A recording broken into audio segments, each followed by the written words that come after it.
ये वाकई में टैक्स मास्टर क्लास है, क्योंकि इसमें हम यूज कर रहे होंगे पालकी वाला साहब की किताब, और मैं आपके साथ इसको शेयर करूंगा। बाकी ये जो है फ्री टू ज्वाइन है, तो इसका लिंक जो है वो एवरी फ्राइडे जो हमारे व्हाट्सएप ग्रुप के लोग हैं, टैक्स मास्टर क्लास के व्हाट्सएप ग्रुप है, पाकिस्तान टैक्स मेट इजी का व्हाट्सएप ग्रुप है, उसके अलावा जिन्होंने टैक्स दोस्ती .com की वेबसाइट का मोबाइल ऐप डाउनलोड किया हुआ है, उस पे ये लिंक अवेलेबल होगा। तो आप सिंपली उस लिंक को क्लिक करके मीटिंग ज्वाइन कर लेंगे ऑडियो पे, और जो भी आपके क्वेश्चंस वगैरह होंगे वो आप बताते जाना। क्वेश्चंस अगर आपके नए भी हैं तो मैं आपको एक ऐसी किताब से पढ़ के समझाना शुरू कर रहा हूँ जिससे हर हफ्ते जो है आप सीखेंगे, तो बहुत सारी चीजें टैक्स प्रैक्टिस में आपको क्लियर हो जाएंगी। तो पालके वाला साहब की किताब को शुरू करते हैं जी। आप देख सकते हैं कि साथ साथ एक्सरसाइज भी हो जाएगी। नाना ए पालकी वाला जो है वो 1920 में पैदा हुए थे और 2002 में उनकी डेथ हुई थी। ये जो किताब है, ये किताब आप 2002 के बाद तो बाकी लोग इसको अपडेट करते हैं, लेकिन इसका जो बेसिक स्ट्रक्चर है पहले 50 साल तक जब से ये प्रिंट हो रही है किताब 1967 से, तो वो पालकी वाला साहब ने और लिखी, और इसमें जो केसेस होते हैं वो अपडेट हो जाते हैं, ताकि इंडिया में जो टैक्सेशन हो रही है जो पाकिस्तानी टैक्सेशन से बहुत ज्यादा मिलती जुलती है, तो उस टैक्सेशन में जो जिसको हम कहते हैं कि पाकिस्तानी टैक्स लॉ के लिए के हवाले से आप बहुत कुछ सीख सकते हैं अगर आप इस तरह की बुक्स को समझें जिसमें इंडियन टैक्स लॉ को बड़ा अच्छे तरीके से एक्सप्लेन किया गया। इंडिया में पहले तो जब इंडिया 1947 में हमारी तरह आजाद हुआ, तो उसमें 1922 का इनकम टैक्स एक्ट जो है एप्लीकेबल था, और उस टाइम पाकिस्तान में भी यही जो है ना एप्लीकेबल था, 1922 का इनकम टैक्स एक्ट। फिर 1961 में उन्होंने अपना जो है 1961 में उन्होंने अपना इनकम टैक्स एक्ट बना लिया, जिसको ऑब्वियसली इनकम टैक्स दुनिया में जहां भी हो वो काफी सारा अमेंड होता है, तो हर साल उनका भी ये सिस्टम है कि फाइनेंस एक्ट आता है और अमेंड होता है। उनका असेसमेंट का थोड़ा डिफरेंट तरीका है, लेकिन जो असूल है टैक्स के असूल, और खासतौर पे जहाँ टैक्स पेयर के राइट्स की बात आती है, तो वो सारे सेम। तो 1961 income tax act 1961 Indian income tax का कानून है, और वो उसके बाद कोई कानून ने दोबारा चेंज नहीं किया, सिर्फ उसमें अमेंडमेंट्स करते रहे। पाकिस्तान में 1922 का इनकम टैक्स एक्ट जो है वो चलता रहा 1979 तक, और 1979 में इनकम टैक्स ऑर्डिनेंस 1979 आया, और फिर उसके बाद पाकिस्तान में दोबारा एक टोटली चेंज हुआ, और अब जो है हमारे यहाँ सेल्फ असेसमेंट का सिस्टम है, और आप जो डिक्लेयर करते हैं वो डिक्लेयर हो जाता है। तो टैक्स इनकम टैक्स ऑर्डिनेंस 2001 जो है वो पाकिस्तान में इम्प्लीमेंटेड है। इस वक्त तो हम टैक्स ईयर 2023 में है। आज 26 अगस्त 2022 को है, और ये वीडियो आप अगर यूट्यूब पे देख रहे हैं तो जूम मीटिंग हर हफ्ते होगी, आप आके अपना क्वेश्चन पूछ सकते हैं। तो इनकम टैक्स एक्ट 1961 यहाँ से ये किताब स्टार्ट होती है, और इसमें उन्होंने बताया, जो मैंने आपको बात बताई, कि ये 1 अप्रैल से इनका टैक्स ईयर स्टार्ट होता है, हमारा 1 जुलाई से स्टार्ट होता है। 1 अप्रैल 1962 से स्टार्ट हुआ, और पुराना जो 1922 का एक्ट है वो खत्म हो गया इंडिया में। पाकिस्तान में 1979 में आके वो खत्म हुआ, और इस वक्त इनकम टैक्स ऑर्डिनेंस 2001 है।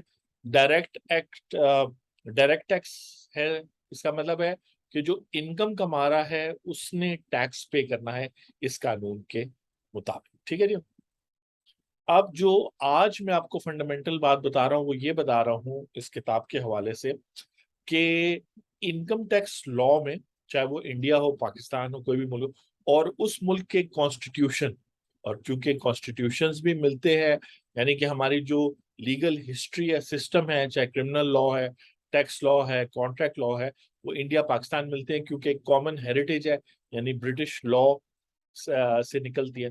तो उस हवाले से ये जो है कॉन्स्टिट्यूशन और इनकम टैक्स लॉ का, वो ये रिलेशन है कि कॉन्स्टिट्यूशन सबसे पहले पावर देता है इसको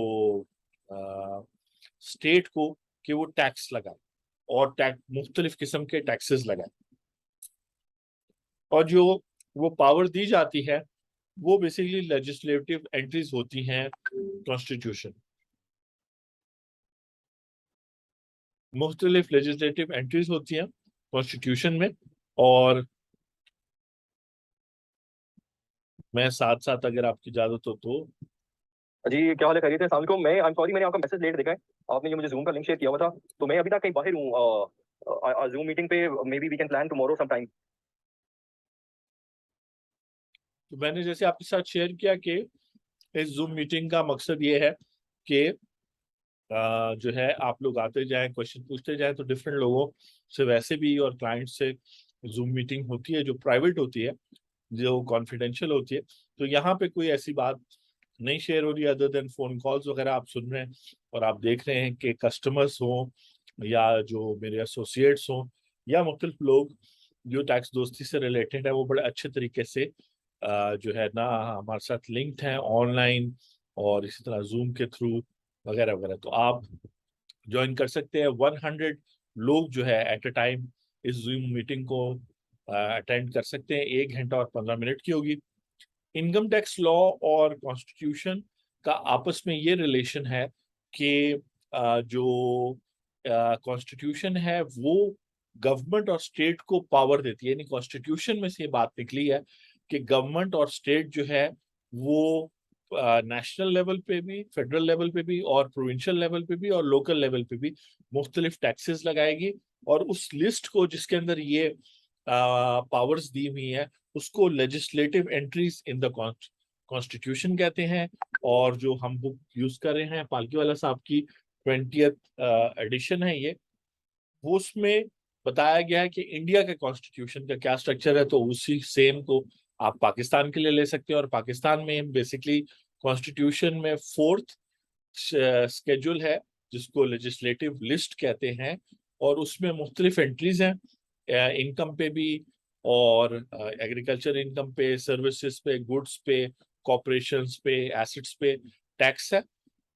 और जो चीज वहां मेंशन नहीं है वो फिर वो टैक्सेशन की पावर प्रोविंशियल गवर्नमेंट के पास है। यानी कि हमारे कॉन्स्टिट्यूशन में इंडिया के कॉन्स्टिट्यूशन से डिफरेंट है कि जो पावर्स फेडरल गवर्नमेंट के पास है इनकम टैक्स लगाने की, सेल्स टैक्स लगाने की, फेडरल एक्साइज ड्यूटी लगाने की, और टैक्सेस लगाने की, वो 4th शेड्यूल के अंदर लेजिस्लेटिव लिस्ट में मेंशन है।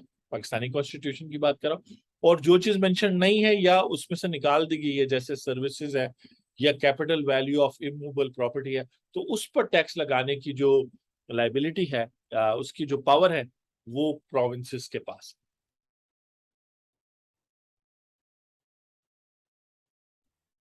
ऑब्वियसली आप समझ सकते हैं कि कोर्ट्स में, खासतौर पे सुप्रीम कोर्ट और हाई कोर्ट्स जो है इंडिया में भी और पाकिस्तान में भी, इन टॉपिक्स पे बहुत सारे केसेस हुए होंगे जब जब गवर्नमेंट ने टैक्सेस लगाए होंगे। और मैं चूंकि खुद सेल्स टैक्स एक्ट 1990 और फिर 2011 ऑनवर्ड सर्विस टैक्स जो प्रोविंसेस ने लगाए, पहले सिंध ने, फिर 2012 में पंजाब में, तो मैं इन सब टैक्स जो इम्प्लीमेंट हुए थे इनको फौरन ही चैलेंज कर दिया गया। और 2012 वाले को तो मेरे मेरे कुछ क्लाइंट्स भी थे जिनकी वजह से हमने फिर हाई कोर्ट में चैलेंज किया, और इफेक्टिवली हमने वो फायदा लिया, और कंस्ट्रक्शन के वो क्लाइंट्स थे। तो बेसिकली जब भी कोई नया टैक्स लॉ बन के आता है तो फौरन चैलेंज हो जाता है कोर्ट में। फिर कोर्ट डिसाइड करती है कि उससे कितना ठीक है।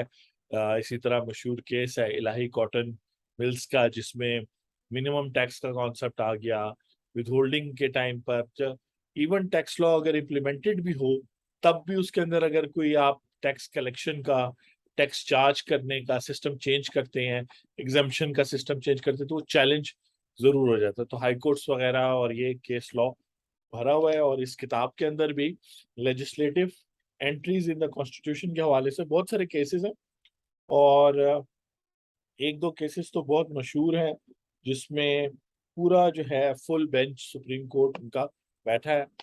और जो कॉन्स्टिट्यूशन की पावर के मुताबिक टैक्स लॉज बनाए जाते हैं, उनको 2 पॉइंट्स पर आप चैलेंज कर सकते हैं। ये इस किताब में भी लिखा है, और हर अच्छी किताब जो आप पढ़ेंगे टैक्स लॉ की, एक तो फंडामेंटल राइट्स के बेसिस पर, कि फंडामेंटल राइट्स जो हैं वो अगर वायलेट हो रहे हैं उस कानून के लगाने की वजह से, ठीक है, बिजनेस करने का राइट, फ्री स्पीच का राइट, या प्रॉपर्टी को रखने का राइट, अब इसमें पैसे भी शामिल है, और वो जो टैक्स के तौर पे आपसे लिया जा रहा है वो सब चीजें प्रॉपर्टी में शामिल, तो तब आप चैलेंज कर सकते हैं। या जो अथॉरिटी यानी कि फेडरल गवर्नमेंट या प्रोविंशियल गवर्नमेंट टैक्स लगा रही है, उसके पास पावर ही नहीं है कि वो ये टैक्स लगाए। जिस तरह आजकल जो बात हो रही है, और अगर आप taxdosti.com के पेज पे चले जाएं, यानी वेबसाइट पे चले जाएं, और वहां टैक्स दोस्ती का ब्लॉग पोस्ट देखें, तो हमारा एक ब्लॉग पोस्ट है जो काफी व्यू किया जा रहा है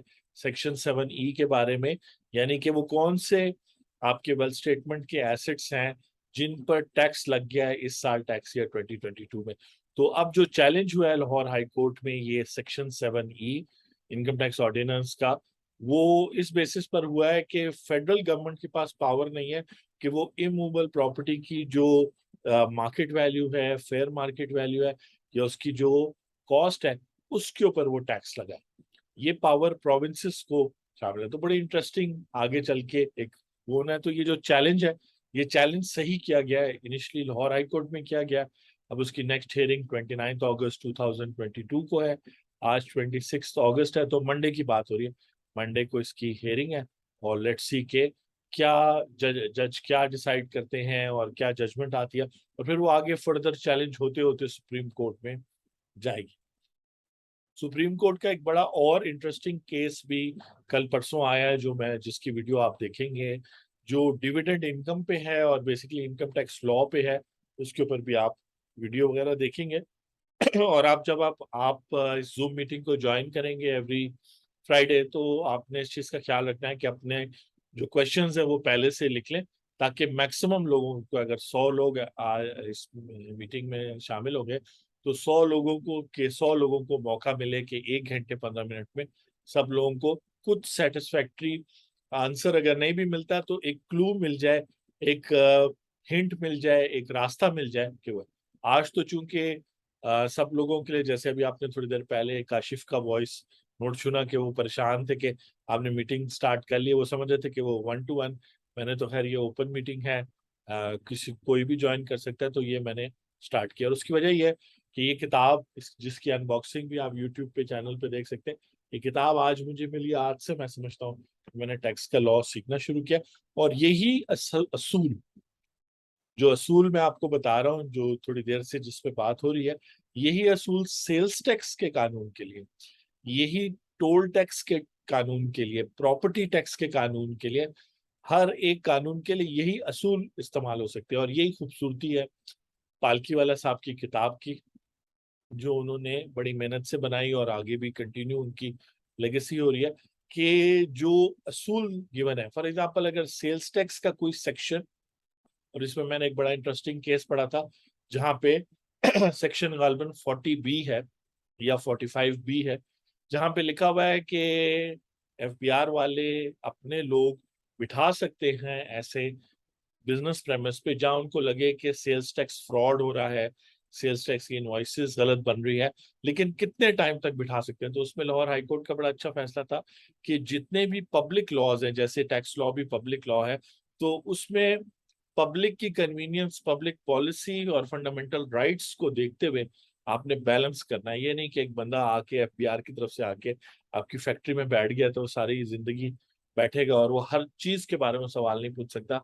लिमिटेड स्कोप है जैसे सेक्शन 122 का। तो ये जो फंडामेंटल राइट्स के साथ क्लैश है इनकम टैक्स लॉ का, या वो जो अथॉरिटी है जो टैक्स कलेक्शन की जिसको जरूरत है, फेडरल गवर्नमेंट को, प्रोविंशियल गवर्नमेंट को, लोकल गवर्नमेंट्स को, और वो अपनी पावर से बढ़ के टैक्स लगा देती है, तो ये सारा चैलेंज हो सकता है। और बहुत सारे केसेस हैं जो यहाँ पे, और क्योंकि मेरे पास इसकी 14th एडिशन भी थी और अब 20th एडिशन है, तो बहुत सारे अपडेटेड केसेस हैं, और इंडिया में भी काफी सारा काम हुआ है, और रिट पिटिशन और वो सब चीजें यहाँ पे गिवन है। अनफॉर्चुनेटली मैं वो एक्सप्लेन नहीं कर सकता, क्योंकि उस तरह फिर टॉपिक जो समझाया जा रहा है, जैसे अभी तक आई होप कि आप समझ गए कि जूम मीटिंग है और इसके अंदर हम प्रिंसिपल्स डिस्कस करेंगे टैक्स लॉ का, और उसके लिए इससे अच्छी किताब क्या, law and practice of income tax, पालकी वाला साहब की, और डॉक्टर इकराम उल हक की भी, हुज़ैमा इकराम law and practice of income tax है। उसके अलावा ये सब मेरे उस्ताद हैं, डॉक्टर साहब भी,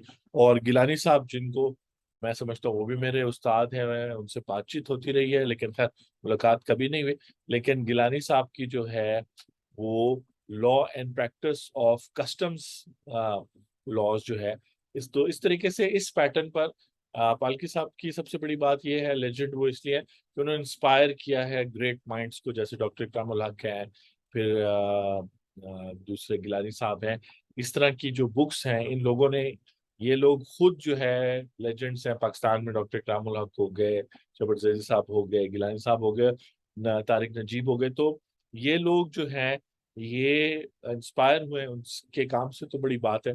तो इस तरीके से अच्छा काम जब आप करते हैं और खासतौर पे अच्छी जजमेंट्स जब आती हैं जिन केसेस में आप अपेयर होते हैं, या अगर आप न्यूज़पेपर जर्नलिस्ट हैं और मतलब लिखते हैं, तो अच्छे लिखने से तो हर चीज, अच्छी चीज जाया नहीं जाती। इसमें उन्होंने फिर अपडेट्स वगैरह भी किए हैं, और मैं देख रहा हूँ कि काफी सारी चीजें उन्होंने डाली हैं। बात हो रही है कि फंडामेंटल यानी टैक्स लॉ किस वक्त कोर्ट्स पे चैलेंज हो सकता है। बाकी जो चैलेंज होता है वो बेसिकली टैक्स पेयर और एफबीआर के दरमियान चैलेंज होता है। एफबीआर कहते हैं कि जी आपकी ये तो इनकम थी, ये आपने एग्जेम्प्ट कर दी, तो टैक्स पेयर बताता नहीं इस क्लॉज के तहत, इस सेक्शन के तहत, इस रूल के तहत मुझे एग्जेम्पशन मिली थी इसलिए मैंने किया, या रेट मैंने कम पे किया, या टैक्स वाले कोई और बात कहते हैं कि जी आपने फाइलिंग नहीं की, तो बताते हैं कि जी मैं नॉन रेजिडेंट हूँ, मुझे फाइल करने की जरूरत नहीं है। तो जो commissioner inland revenue, commissioner appeal और इनकम टैक्स ट्रिब्यूनल के केसेस होते हैं, उनमें ज्यादा बात फैक्ट्स की होती है कि टैक्स पेयर क्या कह रहा है, टैक्स अथॉरिटीज क्या कह रहे हैं, कहाँ पे डिस्प्यूट है, कौन से फैक्ट पे अग्रीमेंट नहीं हो रही, और फिर जजमेंट आती है या फैसला आता है कि ये फैक्ट ऐसा है। जो भी पार्टी यानी टैक्स पेयर या एफबीआर बेहतर एविडेंस प्रोड्यूस करेंगे तो कोर्ट उसका साइड देगी। कोर्ट से मुराद है कमिश्नर, रीजनल कमिश्नर, फिर फेडरल बोर्ड ऑफ रेवेन्यू खुद भी एक लेवल पे चीजों को चेक करती है, फिर कमिश्नर अपील्स भी हैं जो एफबीआर का हिस्सा ही है, और फिर ट्रिब्यूनल जो इनकम टैक्स ट्रिब्यूनल सेपरेट होते हैं जिसके सेल्स टैक्स के केसेस भी, कस्टम्स के भी वो देखे जाते हैं। यहाँ जो हम देख रहे हैं वो हम प्रिंसिपल्स देख रहे हैं जो आपको पता होना चाहिए, चाहे वो जनरल प्रिंसिपल्स हैं या आगे जाके सैलरी, बिजनेस इनकम, इन सारों के देखेंगे आने वाली जूम मीटिंग्स में। जैसे जैसे आप क्वेश्चंस पूछें, क्वेश्चंस कुछ भी हो सकते हैं, क्वेश्चन तो आपकी टैक्स फाइलिंग से लेके मतलब बिल्कुल प्रैक्टिकल और प्रोसीजरल क्वेश्चन से लेके बहुत फिलोसॉफिकल क्वेश्चंस भी टैक्स के हो सकते हैं। जैसे हम क्यों टैक्स पे करें, वो क्योंकि एक तो ये पालकी वाला साहब की किताबें भी हैं, और दूसरी बात ये है कि आप देख रहे हैं तो मेरे पास फलसफे में भी मास्टर्स किया हुआ है, आईआर में भी किया हुआ है, किताब भी लिखी हुई है, और उसके अलावा और भी बहुत सारी डिग्रियां और चीजें हैं। तो मेरा ख्याल है कि एक सेटिस्फैक्ट्री जवाब मैं आपको दे सकता हूँ।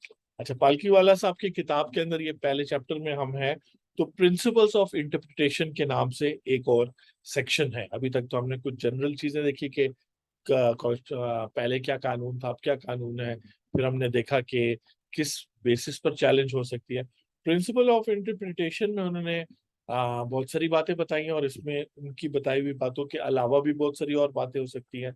उन्होंने 4 इंपॉर्टेंट इंग्रेडिएंट्स बताए कि एक तो लिटरल इंटरप्रिटेशन तो करनी है, यानी सेक्शन पढ़ना है, और सेक्शन अगर कहता है कि every employer has to deduct tax from salary of employ, तो ये काम फिर करना होगा। इसमें ये नहीं हो सकता कि आप कहेंगे नहीं नहीं मैंने नहीं करनी है ये, अनलेस कि उसकी सैलरी बिलो टैक्सेबल हो या और कोई उसके पास वैलिड लीगल रीजन हो।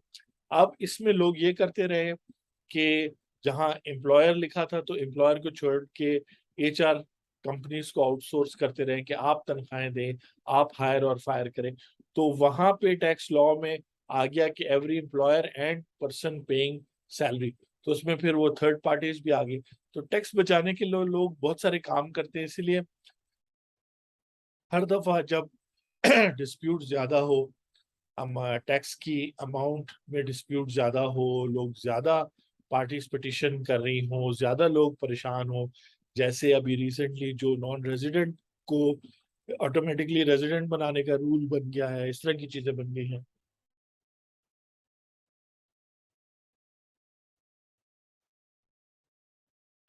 अच्छा जी, एक तो जब लोग ज़्यादा हो जाएंगे, खासतौर पे 50 या 100 लोग इस जूम मीटिंग में, तो मुझे खामोश रहने का मौका मिलेगा तो अच्छा है, वरना मुसलसल बात करते रहना, और ये अभी नहीं, सुबह से ही शुरू बात करता जा रहा हूँ। तो ये एक अच्छी बात है कि और साथ साथ पार्टिसिपेंट्स और बाकी चीजें भी देखते हैं। बात यह है कि जो अ, मैं आपको बता रहा था कि लिटरल इंटरप्रिटेशन, यानी जो लिखा हुआ है उसको पढ़ लें और उस मुताबिक टैक्स लॉ के टैक्स दे दें, लेकिन लोग उसको बाईपास करने की कोशिश करते हैं, तो नए वर्ड्स ऐड होते हैं, उससे कंफ्यूजन ऐड होती है, फिर केसेस कोर्ट में जाते हैं। फिर रूल ये है कि आपने स्ट्रिक्ट इंटरप्रिटेशन करनी है। अगर वहां सिर्फ एम्प्लॉयर और एम्प्लॉय के बारे में लिखा है कि उसकी टैक्स से डिडक्शन होनी है, तो फिर ये ना हो कि आप सप्लायर्स, कॉन्ट्रैक्टर्स, उनसे डिडक्शन करें, लेकिन पार्ट टाइम एम्प्लॉयज हैं तो उनसे भी करेंगे। अच्छा, एम्प्लॉय कौन होता है, एम्प्लॉयर कौन होता है, कॉन्ट्रैक्टर कौन होता है, देन अगेन टैक्स लॉ बताता है। फिर वो कहते हैं कि इसके अलावा भी और भी तरीके हैं किसी भी सेक्शन को पढ़ने के लिए। उसमें मसला ये होता है कि अगर आप रीड कर रहे हो किसी सेक्शन को और समझ ना आ रही हो कि इसका मतलब क्या है, तो फिर लिटरल या स्ट्रिक्ट इंटरप्रिटेशन के बजाय आपको और तरीके करने पड़ते हैं। अच्छा, फिर ये भी है कि वक्त के साथ साथ इतने ब्रिलियंट माइंड्स जो हैं टैक्स लॉ, चूंकि गवर्नमेंट के लिए भी ये फंक्शन बहुत इंपॉर्टेंट है, पूरी स्टेट और गवर्नमेंट टैक्सेस पे चलती है, ठीक है ना, चाहे लोन ले या और ऑप्शंस हो भी, लेकिन मेनली टैक्सेस पे चलती है। तो इसमें सीएसएस ऑफिसर्स हो या जो भी लोग होते हैं गवर्नमेंट के साइड पे, वो भी अच्छे ब्रिलियंट लोग होते हैं। और दूसरी तरफ lawyers, chartered accountant, tax payers और इससे रिलेटेड जैसे बुक ऑथर्स हो गए, हमारी तरह यूट्यूबर्स हो गए टैक्स दोस्ती और टैक्स के बारे में, तो वो सारे जो हैं वो अपना माइंड काफी अप्लाई करते हैं, तो बहुत सारे पॉइंट्स हर वक्त निकल रहे होते हैं। तो इनकम टैक्स की इंटरप्रिटेशन के हवाले से यहाँ पे हल्की वाले साहब की किताब में पूरा सेक्शन है कि कैसे इंटरप्रिटेशन होती रही, और उन्होंने हर जुमले, दो जुमले के बाद केस लॉ का रेफरेंस दिया हुआ है, इंडियन केस लॉ, जो आईटीआर यानी इंडियन टैक्स रिपोर्टर के नाम से मेरा ख्याल है मैगजीन है, जो लाहौर टैक्स बार में भी अवेलेबल होती है। मैंने जैसे शायद नहीं बताया, ये किताब मुझे परचेज करने में असिस्ट किया लाहौर टैक्स बार ने, और लाहौर टैक्स बार वाले इस दफा टैक्स ईयर 2022-23 के लिए बड़ा अच्छा काम कर रहे हैं। उन्होंने पूरी इनकम टैक्स ऑर्डिनेंस को प्रॉपरली छापा है, और एक अच्छी प्राइस में, ₹1000 में ये किताब अवेलेबल है, published by Pakistan tax bar association. ठीक है जी, पाकिस्तान टैक्स बार वालों ने की, और फिर लाहौर टैक्स बार। उसकी वजह ये कि एक्चुअल और करेक्ट लॉ जो है टैक्स लॉ, वो अवेलेबल नहीं होता, और एक कॉमा फुल स्टॉप से भी बहुत फर्क पड़ जाता है। मैं एक एग्जांपल आपके साथ शेयर कर सकता हूँ, क्योंकि मैं ट्रेडमार्क की भी प्रैक्टिस करता हूँ। तो मैंने दो किताबें खरीदी, और ये जरूरी नहीं है कि वो पब्लिशर्स कौन थे, लेकिन जान जाए कि एक्यूरेसी कितनी इंपॉर्टेंट होती है। तो उन दो पब्लिशर्स, जिनमें से एक किताब 2018 की पब्लिश थी और एक 2021 की पब्लिश थी, तो मैंने अभी पिछले साल 2021 में वो खरीदी। तो मैंने 2021 वाली इसलिए खरीदी कि अप टू डेट है, उसका जो भी पब्लिशर था उनका नाम वगैरह सब लिखा था, लेकिन मैं रिपीट इसलिए नहीं कर रहा कि मैं सारे पब्लिशर्स की बात कर रहा हूँ।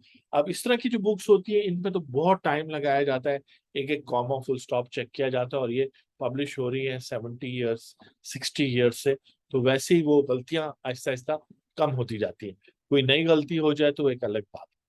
इसी तरह मैं बता रहा था कि यहाँ पाकिस्तान टैक्स बार ने अगर किताब छापी है, बहुत अच्छा किया, क्योंकि टैक्स लॉ में गलतियां बहुत होती है। मैं एग्जांपल दे रहा हूँ, ट्रेडमार्क के कानून में मुझे आईटी फ्रीलांसर्स के हवाले से जो है एक सेक्शन देखना जरूरी था, और वो कॉपीराइट के कानून में देखना जरूरी था कि कॉपीराइट जो सॉफ्टवेयर है वो कॉपीराइट में आता है कि नहीं।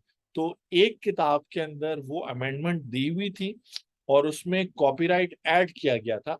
कॉपीराइट के कानून में जो 1961 या 66 का है, पाकिस्तान की बात कर रहा हूँ, उसके अंदर मैं जब किताब देख रहा था, तो एक किताब के अंदर जो है वो, चलें जी, हमारे आमिर जान जो है पहले व्यूअर भी हैं जो ज्वाइन कर रहे हैं, चलो उनसे भी बात होगी। तो मैं बात कर रहा था कि एक्यूरेट किताब छापना जरूरी होता है, वरना वो जो गलती होती है उस गलती की वजह से जो है ना आपका सारा केस खराब हो सकता है। एक किताब में कंप्यूटर सॉफ्टवेयर कॉपीराइट में शामिल था और दूसरे में नहीं।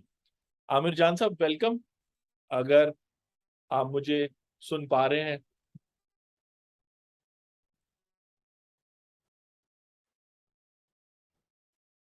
हेलो।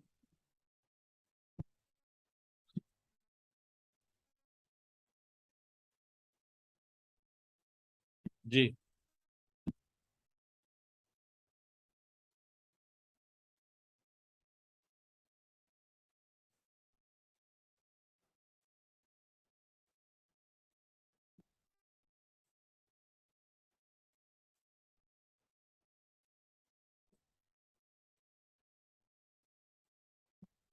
जी। हेलो।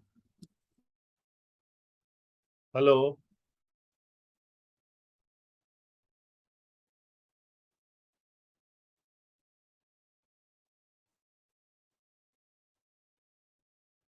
जी अपने आप को अनम्यूट कर दें।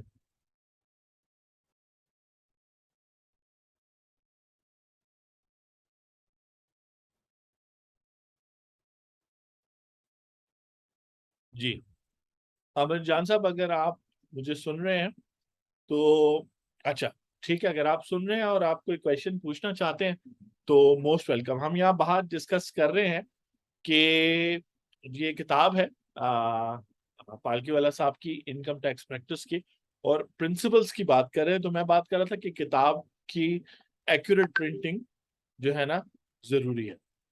अच्छा, अब हम आगे चलते हैं जी। बात ये हो रही है कि जब आप टैक्स लॉ पढ़ते हैं और टैक्स लॉ में एक सेक्शन पढ़ते हैं, उसके अंदर ये लिखा जाता है कि जी फलां बंदे पे टैक्स लगेगा, यानी डिस्ट्रीब्यूटर पे टैक्स लगेगा। आगे जाके आप दूसरा सेक्शन पढ़ते हैं, उसमें लिखा होता है कि जी डिस्ट्रीब्यूटर पे टैक्स नहीं लगेगा। तो आप पढ़ते हैं, या जिस तरह मिनिमम टैक्स है आप वहां पढ़ते हैं कि जी पार्टनरशिप पे लगेगा, लेकिन आप किसी और जगह जाते हैं कहते हैं जी पार्टनरशिप पे नहीं लगेगा। तो इस तरह जब होता है तो फिर टैक्स लॉ को कैसे इंटरप्रेट करना, तो एक हारमोनियस तरीके से उसको कंस्ट्रक्ट करना जरूरी होता है, क्योंकि टैक्स लॉ एक बेसिक स्ट्रक्चर तो बन गया। जैसे पाकिस्तान में इनकम टैक्स ऑर्डिनेंस 2001 है, वो जो है वो टैक्स ईयर 2003 से जो है ना एप्लीकेबल हो गया। मतलब टैक्स ईयर 2002 से वो एप्लीकेबल हो गया। तो उसके बाद जो है उसमें चेंजेस आती रही, तो हो सकता है कभी कभार कोई चेंज आई हो जो दूसरे सेक्शन के साथ।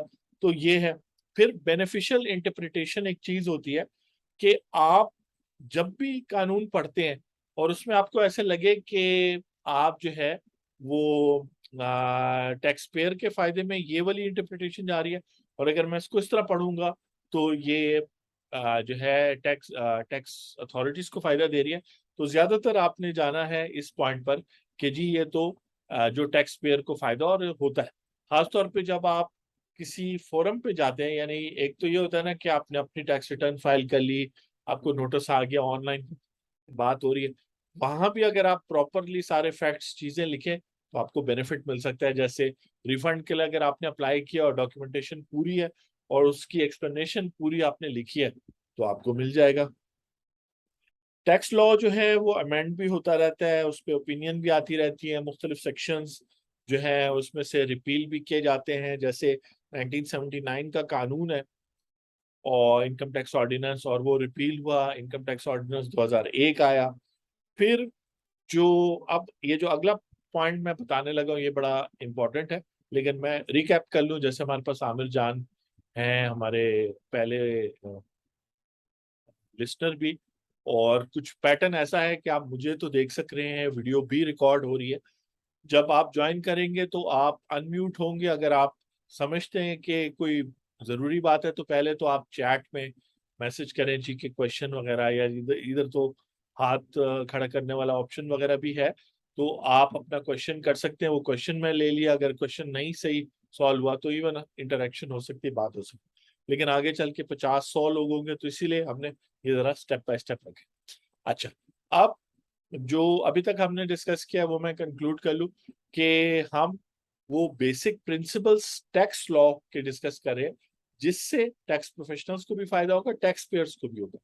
और ये प्रिंसिपल सिर्फ इनकम टैक्स लॉ तक लिमिटेड नहीं है। जैसे ये जो किताब है, ये तो law and practice of income tax इसकी हेडिंग है, क्योंकि 1961 में जब इंडियन कानून बना, या पाकिस्तान में भी, उस वक्त ज्यादा फोकस इनकम टैक्स लॉ पे था। सेल्स टैक्स एक्ट भी मौजूद था, और कवानीन भी थे, लेकिन उन पर इतना एम्फोसिस या वो इतने रेवेन्यू का सोर्स नहीं थे। और पाकिस्तान के एग्जाम्पल में तो मैं कहूंगा कि पाकिस्तान ने अब जाके 2018 के बाद फोकस किया है कि टैक्स रेवेन्यूज भी कोई चीज होते हैं। जो मुशर्रफ के टाइम भी रहा, और सारे लीडर्स और जो लोग गुजरे हैं, सब इस प्रोग्राम पे वो कहते हैं रिस्पेक्टेबल है, किसी को क्रिटिसाइज नहीं करे। लेकिन इवन मुशर्रफ के टाइम पर ये जब जो है, तो इतना पैसा एड में और ग्रांट्स में और वजहों से आता था कि टैक्स कलेक्शन पे इतना जोर नहीं था। 2015 के बाद जब दुनिया की इकोनॉमिक्स भी चेंज हुई है, और अब तो टोटली चेंज हो गई है कोरोना की वजह से, और तो टैक्स कलेक्शन अब बड़ा इंपॉर्टेंट हो गया। तो गोइंग फॉरवर्ड अगले 10-15 सालों में, जो पिछले 20-30 सालों में पूरी दुनिया और पाकिस्तान में जो माहौल रहा है, अब आगे नहीं रहेगा। तो बड़ा इंपॉर्टेंट होगा कि जब आप अपने क्लाइंट या आप खुद टैक्स पेयर हैं, तो आपको बेसिक असूल पता होना चाहिए, क्यों मुझसे टैक्स लग रहा है, ये जो कानून अप्लाई हो रहा है टैक्स का, कोई भी सेक्शन, सब सेक्शन, रूल, वो क्यों हो रहा है। तो उस हवाले से हमने ओवरऑल बात की थी कि कॉन्स्टिट्यूशन पावर देता है कि आप टैक्स लगाएं, मुख्तलिफ किस्म के टैक्सेस लगाए जाते हैं। और उसके अलावा ये होता है कि आप, अगर कोई टैक्स का कानून बने या उसमें कोई अमेंडमेंट हो, सेक्शन डले जिससे फंडामेंटल राइट्स वायलेट होते हैं क्लियरली, तो वो कानून अदालतें स्ट्राइक डाउन कर सकती हैं। और अगर जो है कोई कानून टैक्स का बने, और बनाने वाली authority federal government, provincial government, local body वगैरह, वो कॉम्पिटेंट नहीं थी, और वो कैसे पता चलेगा, वो कॉन्स्टिट्यूशन में लिखा होगा कि ये वाला टैक्स ये वाले अथॉरिटी लगा सकती है, ये वाला टैक्स ये लगा, और इस पे बहुत बात होती है। और बहुत सारे लोग, और जो बड़े वकील हैं टैक्स के, पाकिस्तान में भी, इंडिया में भी, और जगह भी, वो सब जो है, उनके ज्यादा प्रैक्टिस तो इसी में डलती है कि स्टेट जो टैक्स लगाता है उसको चैलेंज करके, उसके कुछ सेक्शंस को चैलेंज करके, वो काफी टाइम इसी में बिजी रहते हैं। अच्छा, अब इस तरह है कि टैक्स लॉ के कुछ पार्ट्स हैं। तो अभी हम बात कर रहे हैं कि इंटरप्रिटेशन कैसे करनी है टैक्स लॉ की। तो उन पार्ट्स की भी इंटरप्रिटेशन डिफरेंट होगी। यानी सबसे पहले टैक्स लॉ में तो चार्जिंग सेक्शन है। चार्जिंग का मतलब है कि इनकम टैक्स लॉ हो, सेल्स टैक्स हो, या सर्विस टैक्स हो, पीआरए का, एसआरबी, तो वहां लिखा होता है कि टैक्सेबल सर्विसेज पे टैक्स लगेगा। जो चीज सर्विस नहीं है और जो चीज टैक्सेबल सर्विस नहीं है, उस पे टैक्स नहीं लगेगा। तो अब ये काफी बड़ी जगह है देखने की कि आया जो आप एज ए सर्विस प्रोवाइडर काम कर रहे हैं, वो सर्विस है भी कि नहीं, और आया जो आप सर्विस प्रोवाइड करें वो टैक्सेबल है कि नहीं। टैक्सेबल सर्विसेज बनेगी तो सर्विस टैक्स लगेगा। अब आप कहेंगे कैसे। तो एक बहुत बड़ा झगड़ा है कि रेस्टोरेंट जो है, क्या गुड्स प्रोवाइड करते हैं या सर्विसेज प्रोवाइड करते हैं। तो उस पर एफबीआर वालों ने भी सेल्स टैक्स लगाया हुआ है, और हर एक प्रोविंस ने अपना सर्विस टैक्स लगाया। उस झगड़े को कैसे हल करेंगे, जब हम कानून के बुनियादी बातों पे, और जो लैंडमार्क सेल्स टैक्स की, इनकम टैक्स की, सुप्रीम कोर्ट्स की जजमेंट्स हैं, मतलब कोर्ट्स इसलिए कह रहा हूँ क्योंकि इंडिया और पाकिस्तान की मिलता जुलता कानून है, या फिर हाई कोर्ट्स वगैरह, या जो बड़े वकील है उनके जो ओपिनियन है।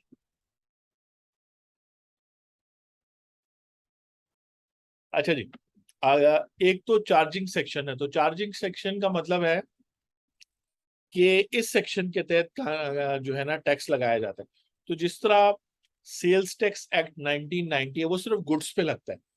तो जो जो चीजें गुड्स हैं, उसी कानून के बताए उस कानून के मुताबिक उन पे लगेगा। तो अब आप मुझे बता दें, इलेक्ट्रिसिटी गुड्स है कि नहीं। आमिर साहब क्या ख्याल है, आमिर जान साहब क्या ख्याल है कि इलेक्ट्रिसिटी गुड्स है कि नहीं। और मैं थोड़ा सा और इसमें क्लियर कर दूं कि electricity goods sales tax act के मुताबिक 30 जून 2022 तक से पहले भी गुड्स में शामिल था, या अब शामिल हुआ। तो गुड्स हैं कि नहीं, जो ये जो बिजली आप और मैं कंज्यूम करते हैं। तो जाहिरी तौर पे तो शायद कहें कि नहीं, ये तो गुड्स नहीं है, सर्विसेज लगता है। लेकिन आमिर साहब आपका क्या ख्याल है? आप सोच रहे थे कि वन वे ट्रैफिक होगी, मैं बस लेक्चर देता रहा, ऐसा तो नहीं है ना। ये तो टैक्स मास्टर क्लास है टैक्स ईयर 2022 के लिए, तो हम चाहेंगे कि आप भी पार्टिसिपेट करें। आपके ख्याल से यस या नो अगर लिख दें चैट में कि गुड्स, आपके ख्याल से इलेक्ट्रिसिटी गुड्स में आता है कि नहीं। टैक्स ईयर 2023 में तो सेल्स टैक्स एक्ट में डेफिनेशन में इसको शामिल किया गया है कि जी ये गुड्स है।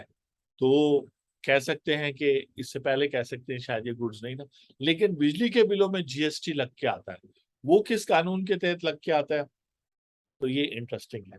आगे चलते हैं जी। एक मशीनरी या प्रोसीजरल सेक्शंस भी होते हैं। प्रोसीजरल सेक्शन ये होते हैं कि टैक्स रिटर्न कब फाइल करनी है, अगर आपने अपना पर्टिकुलर्स डिटेल्स चेंज करवानी है या रजिस्टर करवाना है, तो ये सब प्रोसीजर में आते हैं। और इसकी इंटरप्रिटेशन कैसे होती है, तो जो चार्जिंग सेक्शन है उसकी इंटरप्रिटेशन तो ये होती है कि जब तक कोई चीज गुड्स, अगर गुड्स का कानून है और गुड्स पे टैक्स लग रहा है, तो जब तक गुड्स कोई चीज ना हो उस वक्त तक आप उसको, और वो भी टैक्सेबल गुड्स, सिर्फ गुड्स नहीं टैक्सेबल, या जब तक कोई टैक्सेबल सर्विसेज ना हो उस वक्त तक उस पर सर्विस के टैक्स का कानून अप्लाई नहीं हो सकता। इसी तरह जब तक कोई टैक्सेबल इनकम ना हो तो उस पर इनकम टैक्स का कानून अप्लाई नहीं हो सकता। लेकिन जो कलेक्शन वगैरह का सेक्शन है, अगर उसमें कोई बात नहीं भी लिखी गई तो फिर भी ये नहीं होगा कि वो आपसे टैक्स नहीं ले सकेंगे।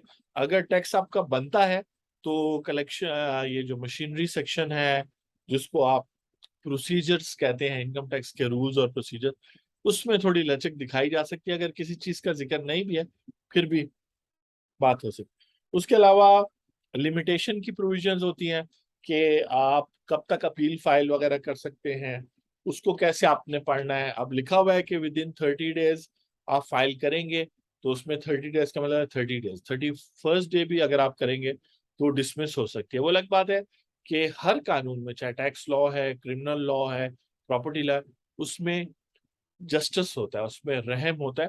तो ऑप्शन दिया होता है कि अगर आपके पास कोई जेन्युइन रीजन है, जैसे कल ही मैंने एक रिटर्न फाइल की है, सॉरी अपील फाइल की है, जिसमें जेन्युइन रीजन बताया, और वो जेन्युइन रीजन कॉन्फिडेंशियल है, इधर तो नहीं बताऊंगा, लेकिन आप खुद ही सोचें कि अगर आप जो है वो अनअवेयर है और आपकी, और मैं एग्जांपल किसी और चीज की तरह, और आपकी वाइफ चली गई है या उनके उनकी फैमिली मेंबर चले गए और उन्होंने कोर्ट में केस कर लिया है और आपसे खुला ले लिया है, डाइवोर्स ले लिया है, और आप बैठे हैं और वाइफ शायद आपके साथ रह रही है लेकिन एक दिन के लिए घर गई है, और आपको कागज आ जाता है कि जी अब तो वो तलाक हो गई है, आप तो आप कितने परेशान होंगे, कितने हैरान होंगे कि वो है।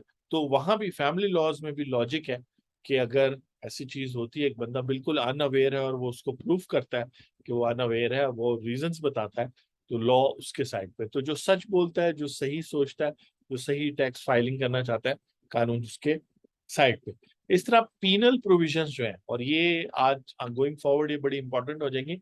पीनल कहते हैं पेनल्टी को, यानी कि पेनल्टी की प्रोविजंस को कैसे इंटरप्रेट करना है। अगर लिखा हुआ है कि जी आप पर ₹1,00,000 जुर्माना लगेगा क्योंकि आपने वेल्थ स्टेटमेंट फाइल नहीं की, तो फिर आप पे ₹1,00,000 जुर्माना ही लगेगा क्योंकि आपने वेल्थ स्टेटमेंट फाइल नहीं की। लेकिन अगर आप नॉन रेजिडेंट है तो फिर आप पे ये सेक्शन ही नहीं अप्लाई होगा, क्योंकि एक और सेक्शन कहता है कि सिर्फ रेजिडेंट इंडिविजुअल ने अपनी वेल्थ स्टेटमेंट फाइल करनी। उसके अलावा और भी टैक्स लॉ में dimming section, fiction, legal presumptions, और आप समझ सकते हैं कि एक एक किताब जो है वो 2000 सफ़ों की है, तो बहुत सारी बातें इसमें लिखी होंगी, और प्रिंट भी बहुत छोटा वाला है, इसलिए ऐनक की इस्तेमाल हो रही है। तो हम बात कर रहे थे कि टैक्स लॉ के मुख्तलिफ पार्ट्स हैं, उन पार्ट्स की इंटरप्रिटेशन में होता है। ठीक है जी, चलें जी, अमीन आ रहे हैं, उनको भी एडमिट कर देते हैं जी, वो भी ज्वाइन करें। अच्छी बात है। मकसद इस टैक्स मास्टर क्लास का ये है कि आप ज्वाइन कर सकें, और अगर आपका क्वेश्चन हो तो आप पहले चैट में पूछ ले, वरना वॉइस भी हो जाएगा जी। वेलकम अमीन, आई होप कि आपको आवाज आ रही है। Welcome to tax master class, tax year 2022 के हवाले से हम बात करें। वैसे तो इस वक्त टैक्स ईयर 2023 चल रहा है। अगर आप सुन सकते हैं तो हाँ बिल्कुल, आपने मैसेज कर दिया। अगर आपका कोई क्वेश्चन हो तो पूछ ले, ये सेशन चलेगा तकरीबन आधे घंटा और 1 घंटा और 15 मिनट का है। एवरी फ्राइडे होगा। लिंक आपके साथ शेयर कर दिया जाएगा। लिंक बेसिकली या तो आप टैक्स मास्टर क्लास के व्हाट्सएप ग्रुप में है, जो टैक्स दोस्ती का है ग्रुप है, या पाकिस्तानी टैक्सेस मेड इजी के व्हाट्सएप ग्रुप में है, या taxdosti.com के जो मोबाइल ऐप है वो आपने डाउनलोड कर लिया है और उस पर आप मेंबर बन गए हैं। वेबसाइट पे तो आप मेंबर हैं ही हैं, तो वो है। और मैं भी शायद न्यूज़लेटर भी उसी वक्त इशू हो लोगों को कि जी आप मीटिंग ज्वाइन कर लें या इन एडवांस हो। तो उस हवाले से बेसिक प्रिंसिपल्स की बात कर रहे हैं कि टैक्स लॉ में मुख्तलिफ जो सेक्शंस हैं उनकी आप इंटरप्रिटेशन कैसे करेंगे, आप उनको कैसे समझेंगे। उसकी वजह यह कि अगर टैक्स पेयर है तो टैक्स पेयर तो ये जानना चाहता है कि यार मैंने टैक्स नहीं देना, लेकिन this is not the right way. वो ये समझ ले कि उसकी टैक्स लाइबिलिटी कितनी है। बहुत दफा जैसे मैंने अभी एक एग्जांपल दी कि 1 लाख रुपए आप पे जुर्माना लगेगा अगर आपने वेल्थ स्टेटमेंट अपनी फाइल नहीं की इनकम टैक्स रिटर्न के साथ। अच्छा, अब मजे की बात है कि पाकिस्तान में आईआरएस पे इनकम टैक्स रिटर्न जब आप फाइल करते हैं और अपना रेजिडेंशियल स्टेटस आपने चेंज नहीं किया होता, रेजिडेंट ही होता है, तो आप वेल्थ स्टेटमेंट में जब तक डिटेल्स नहीं डालेंगे तो वो आपको रिटर्न फाइल करने नहीं देगा। लेकिन हो सकता है आप 0-0 करके डाल दें, लेकिन अगर आप नॉन रेजिडेंट है तो आप पे पेनल्टी वाला वो सेक्शन नहीं लगेगा। तो ये मुख्तलिफ सिनेरियोज हैं जो होंगे और यहाँ पे इस तरह की बातें। किताब में हम पहले चैप्टर में हैं, किताब हम यूज कर रहे हैं पालकी वाला साहब की।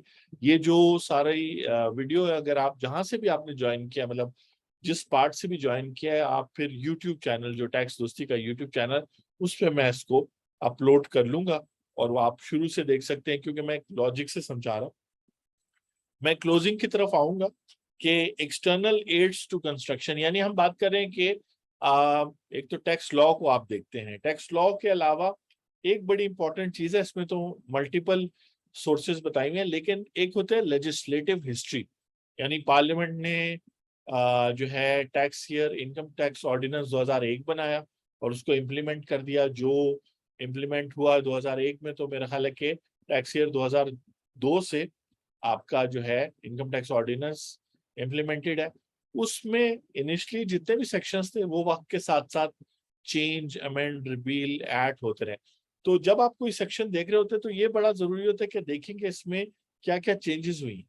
उससे आपको बड़ी सारी हेल्प होती है कि इस वक्त ये सेक्शन क्या कह रहा है। इसमें अक्सर आपने देखा होगा एडवांस टैक्स का एक सेक्शन है जो कहता है कि जी जब आप पब्लिक ऑक्शन करते हैं तो आप जो है उस पर टैक्स डिडक्शन करेंगे। तो उसके अंदर आया वो जो लीज है उसके जो रिन्यूअल आप करवाते हैं वो शामिल है कि नहीं।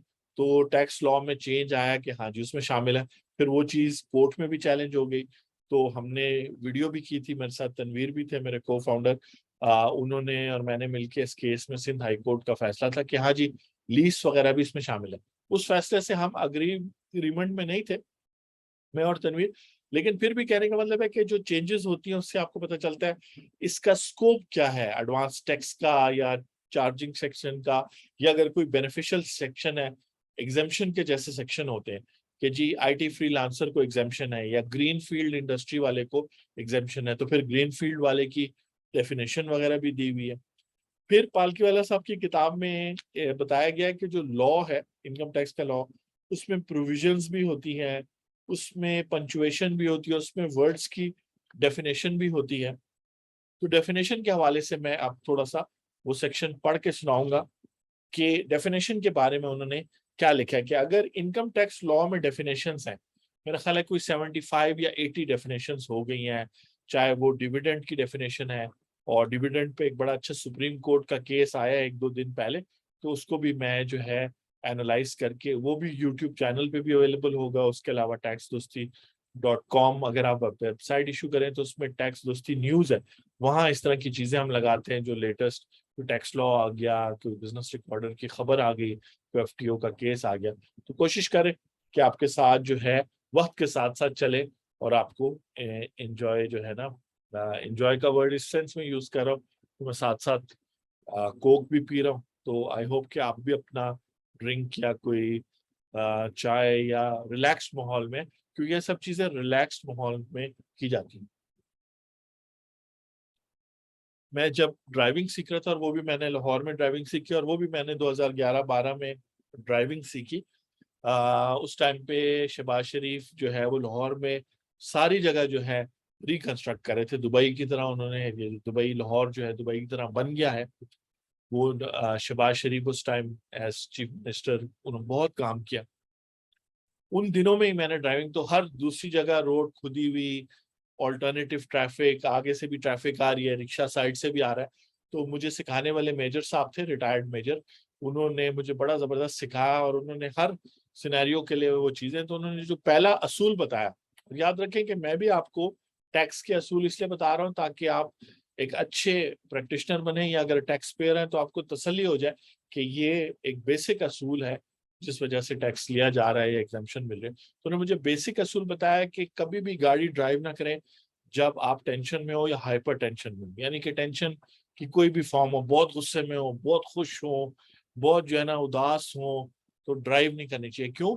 क्योंकि उस हालत में फिर आप फुली फोकस्ड नहीं होते, और आई कोऑर्डिनेशन और बहुत सारी चीजें हैं जो आपको अंदाजा नहीं है कि ड्राइविंग में जरूरत है, लेकिन फासला कितना रखना है, अगले बंदे को रिस्पेक्ट देनी है, बहुत सारी बातें, और फिर बहुत सारे प्रॉब्लम हो सकते हैं। और फिर रूल्स रेगुलेशंस तो अब हैं, सीट बेल्ट भी पहननी है, स्पीड लिमिट का भी ख्याल रखना है वगैरह।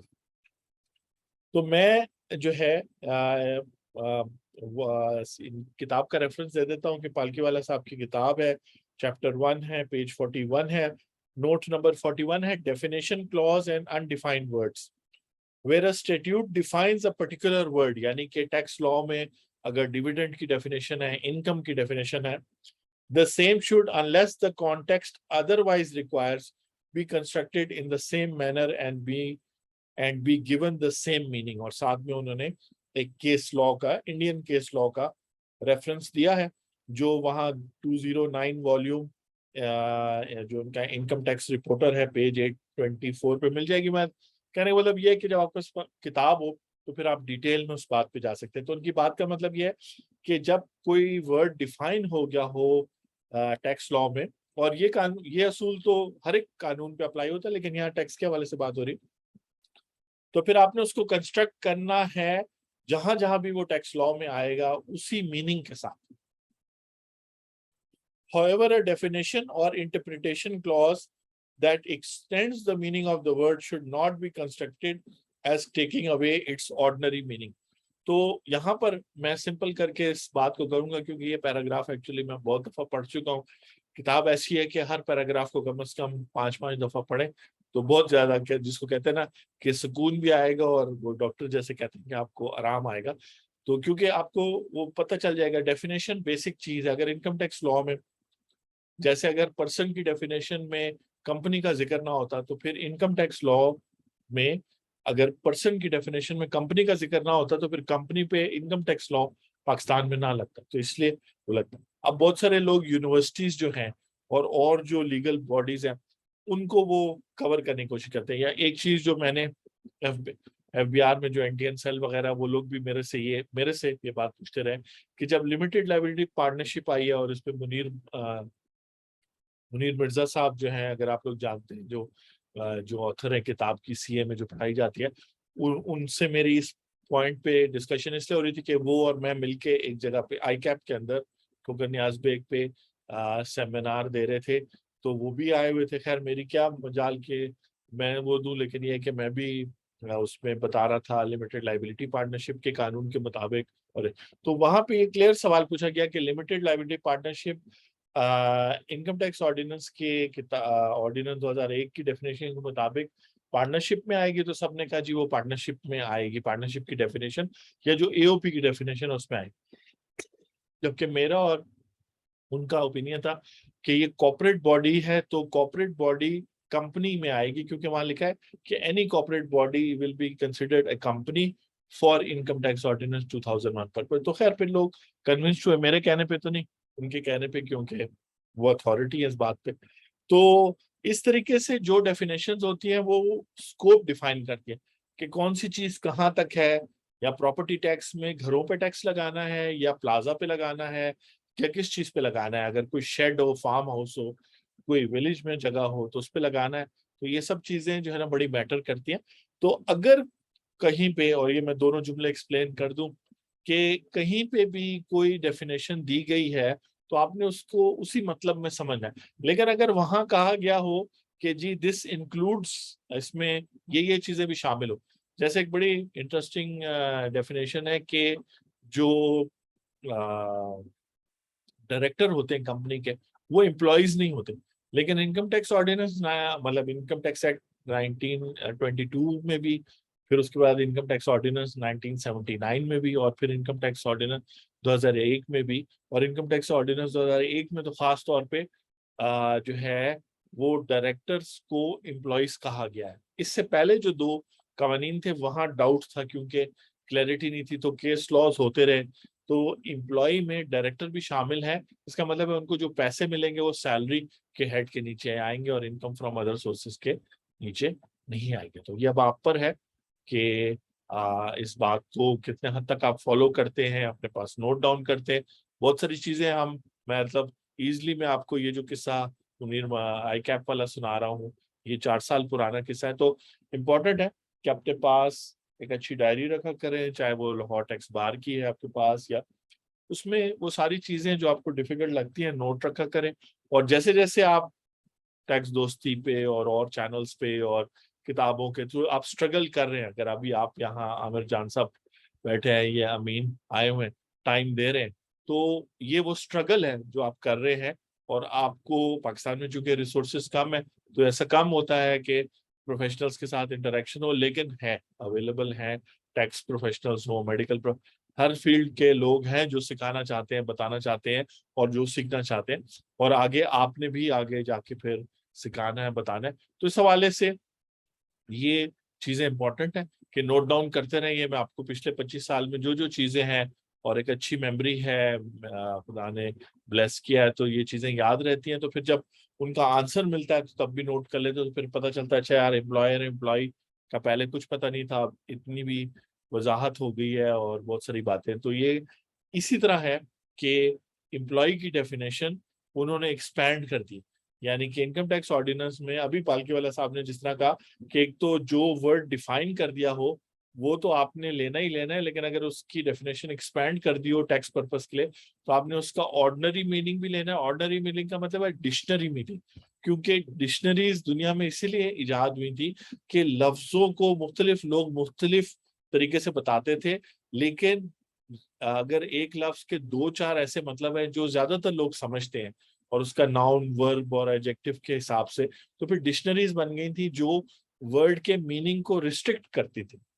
ये जितना भी कुछ लिखा होता है इसका मतलब होता है कि स्कोप रिस्ट्रिक्ट हो, वरना इस तरह तो अनलिमिटेड हो जाए। जैसे टैक्स वाले जो एक चीज इन ह्यूमन नेचर है, वो इंसान जो घबरा जाता है कि टैक्स वाले को देख के, पुलिस वाले को देख के, तो घबराना नहीं चाहिए अनलेस कि आपने कोई कानून तोड़ा, और तब भी कानून आपको प्रोटेक्ट करता है जब तक आपने कोई ऐसा काम ना किया हो। और कल मैं सुन रहा था समा टीवी पे, क्योंकि ARY वगैरह तो आजकल आ नहीं रहा, समा टीवी पे बैरिस्टर साहब है, उनका प्रोग्राम आता है और उनकी नॉलेज बहुत अच्छी है, बाकी तो उनकी अपनी लाइक्स है। तो वो बता रहे थे कि सुप्रीम कोर्ट ने कहा है कि जिसने 302 के तहत भी कत्ल किया और ब्रूटल मर्डर किया हो, ब्रूटल का मतलब है कि हाथ पांव भी काट दिया हो, मुंह पे भी तेजाब फेंक दिया, उस शख्स को भी आप टेररिस्ट नहीं कहेंगे। टेररिस्ट उस शख्स को कहेंगे जो अपने किसी भी काम से, मतलब आप बोलने से या बॉम्ब फाड़ने से या फायरिंग करने से ज्यादा लोगों में, अवाम में खौफ और हिरास फैलाए, उसको टेररिस्ट कहना है। तो लफ्जों की बड़ी इंपॉर्टेंट है। और justice chief justice Saqib Nisar के बाद जो है जस्टिस जो उनके दोस्त भी थे, नाम मैं भूल रहा हूँ, तो वो क्रिमिनल लॉ पे अथॉरिटी है दुनिया में। तो उन्होंने टेररिज्म और टेररिस्ट की बड़ी अच्छी डेफिनेशन 2017, 18, 19 जब तक वो चीफ जस्टिस थे उन्होंने डिफाइन किया। तो कहने का मतलब ये है कि डेफिनेशंस बड़ी इंपॉर्टेंट होती हैं, ये स्कोप डिफाइन करती हैं कि आपने टैक्स लॉ कहाँ अप्लाई करना है, प्रोसीजर कहाँ अप्लाई करना है, किसने कितना टैक्स देना है, किसको कितनी एग्जाम्पशन है।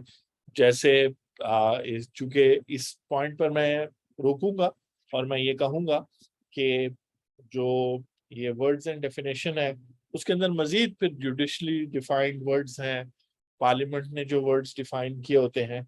और नेक्स्ट टाइम जो है मैं जो है अगर इजाजत हुई तो मैं प्रेसिडेंस से स्टार्ट करूंगा कि प्रेसिडेंस क्या चीज है, उसको बुक मार्क भी कर लेते हैं।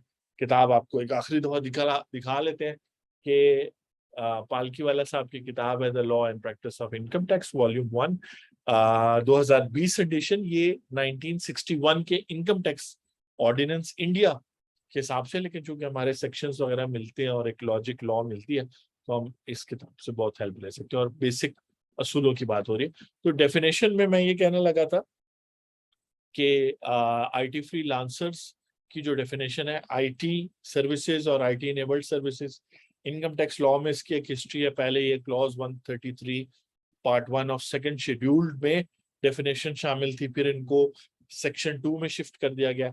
सेक्शन 2 में शिफ्ट करने के बाद इस साल फाइनेंस एक्ट 2022 में इनको जो है वो इनके अंदर एक वर्ड ऐड किया गया है कि नॉट लिमिटेड टू, यानी कि जो आगे लिखा हुआ है कि आईटी सर्विसेज इंक्लूड, उसके आगे लिख दिया बट नॉट लिमिटेड टू। इसका मतलब है कि आगे जो है 8-10 सर्विसेज मेंशन्ड है आईटी सर्विसेज में, जैसे web design, web development, hosting ये वगैरह। और आईटी इनेबल्ड सर्विसेज में मेडिकल ट्रांसक्रिप्ट और वगैरह, अकाउंटिंग, ऑनलाइन अकाउंटिंग और है। लेकिन इसका मतलब ये नहीं है कि सिर्फ यही सर्विसेज है, और भी। अच्छा, अब जब ये इसकी वर्डिंग वैसे भी जब स्टार्ट हुई थी तो वो था कि आईटी सर्विसेज इंक्लूड्स, तो इसका मतलब है कि आईटी सर्विसेज का ऑर्डिनरी मीनिंग, डिक्शनरी मीनिंग। अच्छा, अब कौन सी डिक्शनरी यूज करनी है, तो चूंकि ये खुद से एक टेक्निकल वर्ड है आईटी सर्विसेज, आम बोल चाल का वर्ड ऐसे नहीं है जैसे बॉय या कार या व्हीकल, तो जारी बात है फिर हम आम डिक्शनरी नहीं लेंगे जो दुनिया की हाईएस्ट रेटेड टेक्निकल डिक्शनरी होगी वो हम लेंगे, उसके अंदर करेंगे। तो इस तरह करके फ्लेक्सिबिलिटी है आपके पास कि क्या है। लेकिन मकसद ये नहीं है कि आप अपनी डेफिनेशन लेके अपने क्लाइंट को लाखों रुपए का टैक्स बचा दो, नहीं। मकसद ये है कि पार्लियामेंट की क्या इंटेंशन थी। और इस टॉपिक पर मैं बात खत्म करूंगा, हमारे पास तकरीबन 15 मिनट्स और है। आपके मोस्ट वेलकम अगर आप कोई क्वेश्चन पूछना चाहते हैं, वरना अगर आपने दरमियान में से ज्वाइन किया है तो आप यूट्यूब पे जाके दोबारा इसको देख सकते हैं। 1 hour and 15 minutes की होगी, बीच में कुछ फोन कॉल्स भी आई हैं तो वो भी आपको पता चलेगा, क्योंकि ये लिंक्स जो हैं शेयर हुए हैं 2-4 व्हाट्सएप ग्रुप्स पे और टैक्स दोस्ती के मोबाइल ऐप के जो मेंबर्स हैं उनके साथ, तो उस लिंक के थ्रू आप आ सकते हैं। तो डेफिनेशंस की बड़ी इम्पोर्टेंस है।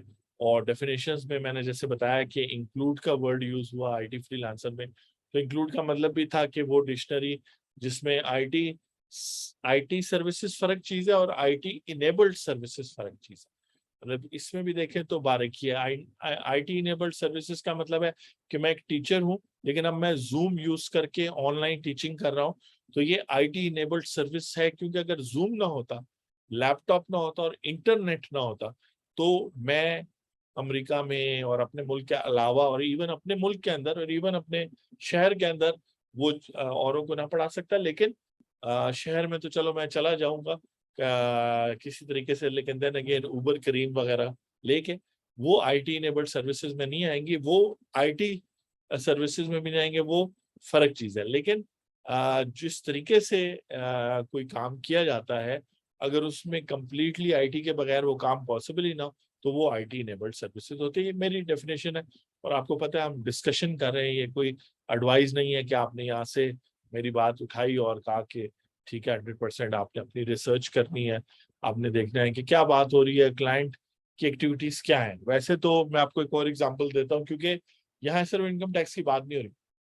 मैं पंजाब रेवेन्यू अथॉरिटी जो है, जो Punjab sales tax on services 2012 का कानून है और फिर उसके रूल्स हैं, तो उसके अंदर जो सर्विसेज हैं वो टैक्सेबल सर्विसेज हैं जिन पर सर्विस टैक्स लगता है 16% के हिसाब से, 5% के हिसाब से। सिंध में भी टैक्सेबल सर्विस। अब टैक्सेबल सर्विसेज में बात हो रही थी कि करीम उबर की सर्विस शामिल होती है कि नहीं, तो मैंने कहा कि नहीं होती। तो उन्होंने कहा कि नहीं, देखे ना इसके अंदर एक कैटेगरी बनी हुई है और ये जो सर्विस टैक्स के कवानीन है इनके अंदर स्केड्यूल्स बने हुए हैं, सेकंड शेड्यूल बना हुआ है, उसमें हर एक बिजनेस को लिस्ट किया हुआ है, होटल, मोटेल, रेस्टोरेंट, इस तरह करके बड़े स्पेसिफिक बिजनेसेस और उनकी सर्विसेज को डिफाइन किया गया और आगे रेट बताया गया। तो चूंकि उसमें ये चीज नहीं थी, तो मेरे से जो बात कर रहे थे, डिस्कशन कर रहे थे, वो कह रहे थे कि देखें इसके अंदर एक कैटेगरी बनी हुई है IT services, IT enabled services, उसमें सॉफ्टवेयर डेवलपमेंट भी आ रहा है, तो उबर करीम जाहिर बात है सॉफ्टवेयर है, तो है। मैंने कहा नहीं, जिस टाइम पर आप उबर करीम मंगाते हो उस टाइम तो आप सॉफ्टवेयर नहीं बना रहे ना, उस टाइम तो एक बना बनाया ऐप आपको फैसिलिटेट करे, आपको कनेक्ट करे।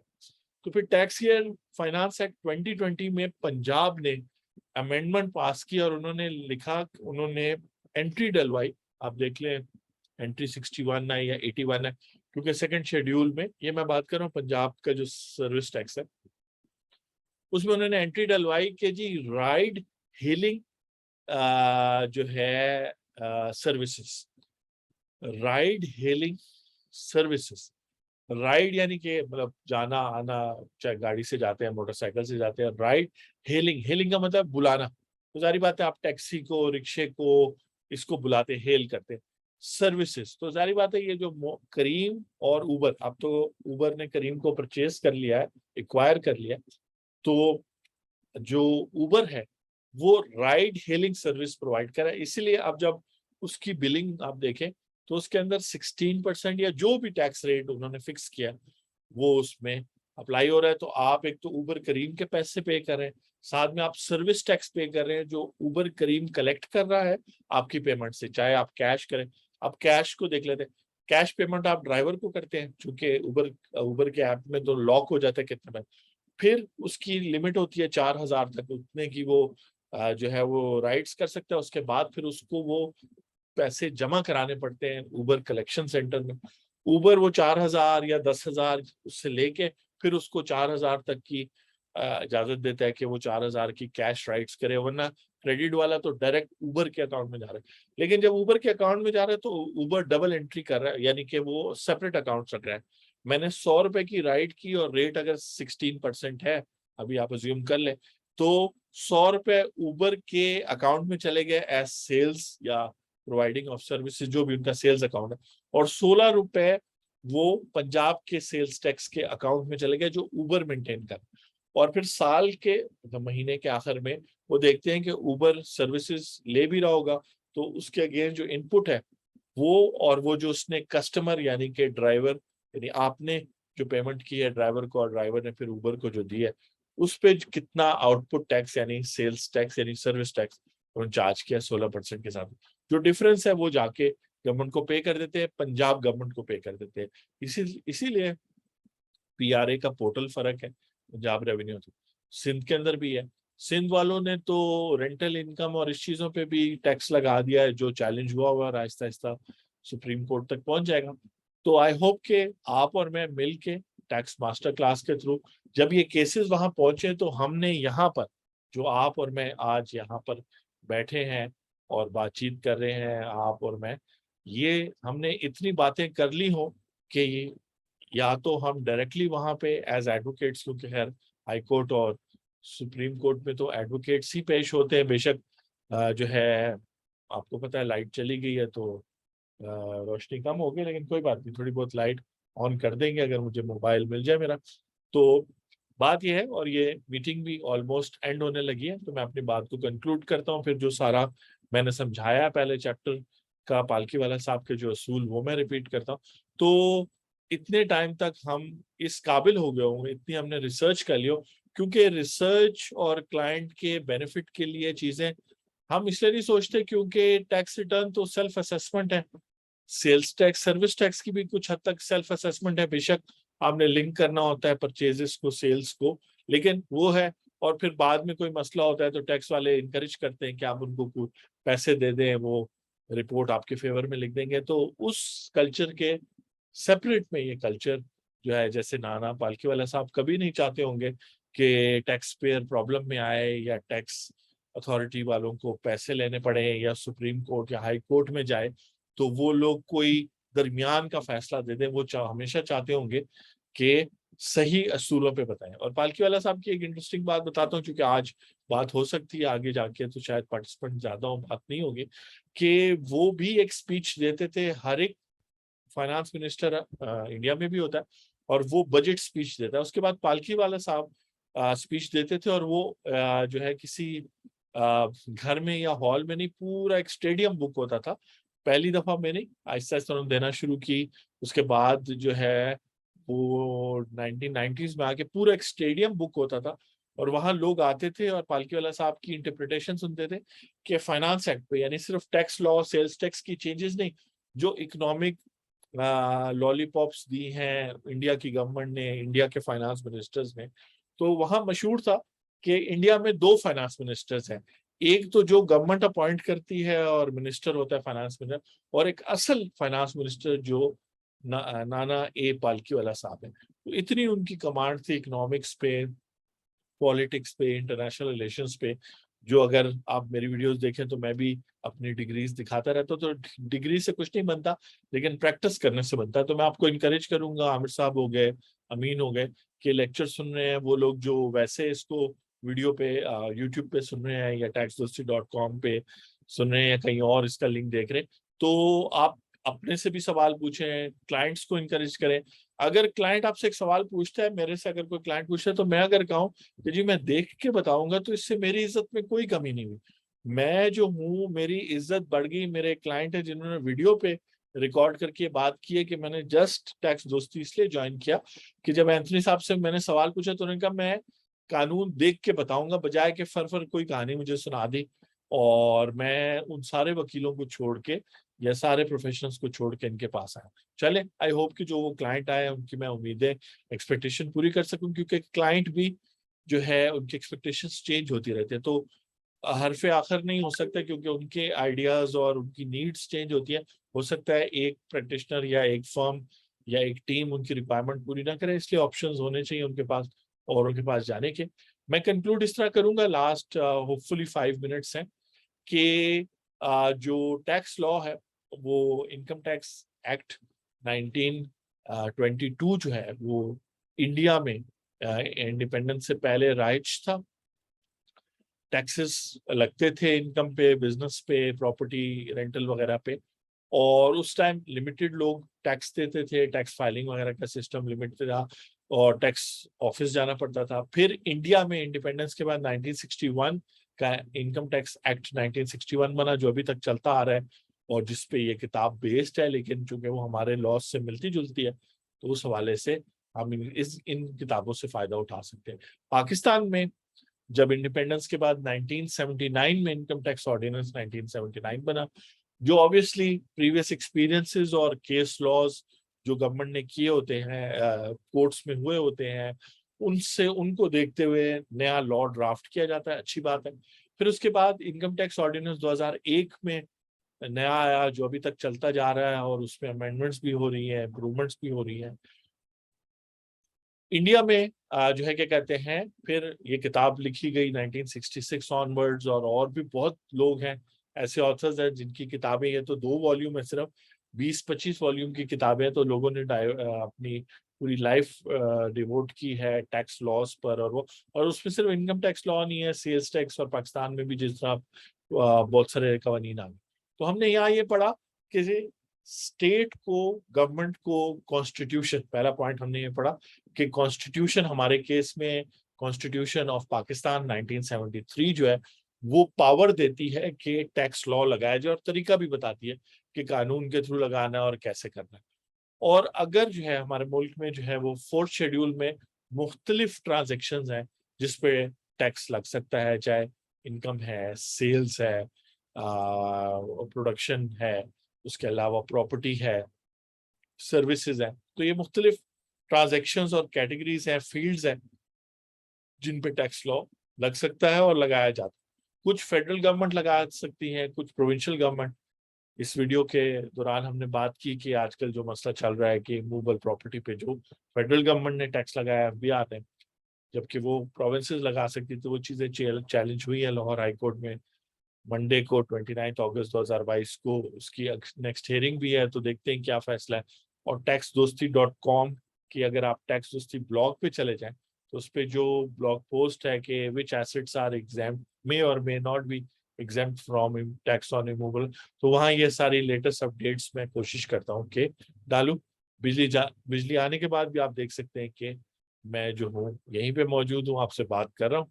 और फिर जो टैक्स लॉ होता है वो चैलेंज इस तरह हो सकता है कोर्ट्स में कि ये लॉ जो है फंडामेंटल राइट्स को वायलेट कर रहा है, या जो है वो ये पावर ही नहीं थी लोकल गवर्नमेंट के पास या फेडरल गवर्नमेंट के पास इस टॉपिक पे टैक्स लगाने की। और बहुत सारे केसेस हैं इंडिया और पाकिस्तान। जो नॉर्मल डिस्प्यूट टैक्स पेयर और एफबीआर के दरमियान होता है वो तो commissioner land revenue, commissioner appeal, regional commissioners और इनकम टैक्स ट्रिब्यूनल में जाके रिजॉल्व होता है।